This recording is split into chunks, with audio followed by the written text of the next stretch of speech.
नमस्कार श्रद्धालुओं, स्वागत है आपका हमारे channel lion the spiritual secret में। मैं साध्वी करुणा आज इस वीडियो में आपको बताने वाली हूँ क्या पितरों को भोजन पहुँचता है, इसके बारे में। श्रद्धालुओं, वीडियो शुरू करने से पहले मेरा आप सभी से निवेदन है कि आप हमारे चैनल को सब्सक्राइब करें, वीडियो को लाइक करें और साथ ही वीडियो को ज़्यादा से ज़्यादा लोगों के साथ शेयर करें। तो श्रद्धालुओं, आइए वीडियो शुरू करते हैं। क्या आप भी जानना चाहते हैं कि पितरों तक भोजन पहुंचता है या नहीं, इसके बारे में? तो चलिए जानते हैं। हिंदू शास्त्रों में कहा गया है कि जो परिजन अपने शरीर को छोड़कर जा चुके हैं, वे चाहे किसी भी लोक में हों, तर्पण से उन्हें तृप्ति प्राप्त होती है। इसके अलावा पितरों का ऋण उतारने के लिए पितृपक्ष में श्राद्ध कर्म किया जाता है। पूजा पाठ, कुलदेवी, कुलदेवता एवं पितरों को लेकर कई सवाल व्यक्ति के मन में होते हैं और वे इन प्रश्नों के उत्तर जानना चाहता है। ऐसा ही एक प्रश्न यहाँ पर भी किया गया है कि क्या पितरों को भोजन पहुँचता है। इस वीडियो के माध्यम से मैं आपको बताऊंगी कि पितरों तक भोजन पहुँचता है या नहीं, और अगर पहुँचता है तो किस प्रकार से पहुँचता है। चलिए जानते हैं इसके बारे में। सनातन धर्म में जीवन जीने के तमाम नियमों के अलावा मृत्यु और उसकी मृत्यु के बाद आत्मा की शांति के लिए कुछ कर्म बताए गए हैं। मृत्यु के बाद के जो कर्म होते हैं उसमें से एक होता है तर्पण और दूसरा होता है श्राद्ध। पितरों को जल दान देने को तर्पण कहा जाता है। हिंदू शास्त्रों में कहा गया है कि जो परिजन अपने शरीर को छोड़कर जा चुके हैं, वे चाहे किसी भी लोक में हों, तर्पण से उन्हें तृप्ति प्राप्त होती है। इसके अलावा पितरों का ऋण उतारने के लिए पितृपक्ष में श्राद्ध कर्म जैसे कार्य किए जाते हैं। पितृपक्ष में श्राद्ध और तर्पण का विशेष महत्व माना गया है। मान्यता है कि पितृपक्ष में हमारे पितृ धरती पर आते हैं और इस दौरान उन्हें कुछ भी श्राद्ध के साथ अर्पित किया जाता है। वे खुशी से उसे ग्रहण कर लेते हैं और हमें आशीर्वाद देते हैं। गरुड़ पुराण के बारे में तो सभी ने सुना ही होगा।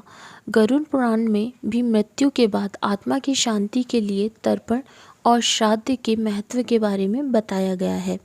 साथ ही तर्पण करने के नियम भी बताए गए हैं ताकि पितरों के निमित्त उन्हें अर्पित किया गया जल उन तक पहुंच सके।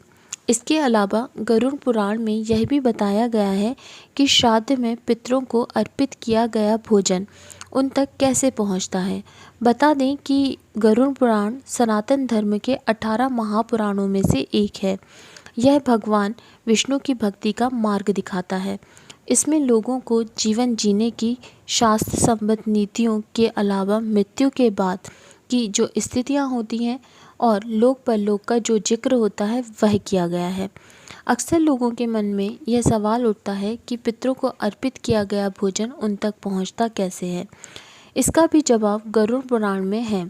गरुड़ पुराण के मुताबिक विश्वदेव और अग्निश्रवा नामक 2 दिव्य पितृ हैं।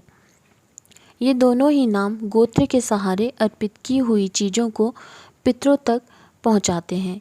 यदि हमारे पितृ देव योनि में हो तो श्राद्ध का भोजन अमृत रूप में उन तक पहुंचता है। यदि वे मनुष्य योनि में हो तो अन्य रूप में उन्हें भोजन मिलता है। पशु योनि में हो तो घास के रूप में, नाग योनि में हो तो वायु के रूप में और यक्ष योनि में हो तो पान रूप में भोजन उन तक पहुंचता है। तो अब आप समझ ही गए होंगे कि जो भी आप भोजन अपने पितरों को पितृपक्ष में देते हैं या अमावस्या पर देते हैं तो वह उन तक पहुंचता है या नहीं पहुंचता, और अगर पहुंचता है तो किस प्रकार से उन तक पहुंचता है। क्योंकि जब भी हम कोई कार्य करते हैं या जब भी हम पितरों से संबंधित कोई पूजा करते हैं, देवी देवताओं से संबंधित कोई पूजा करते हैं, तो उसके कुछ विशेष नियम होते हैं।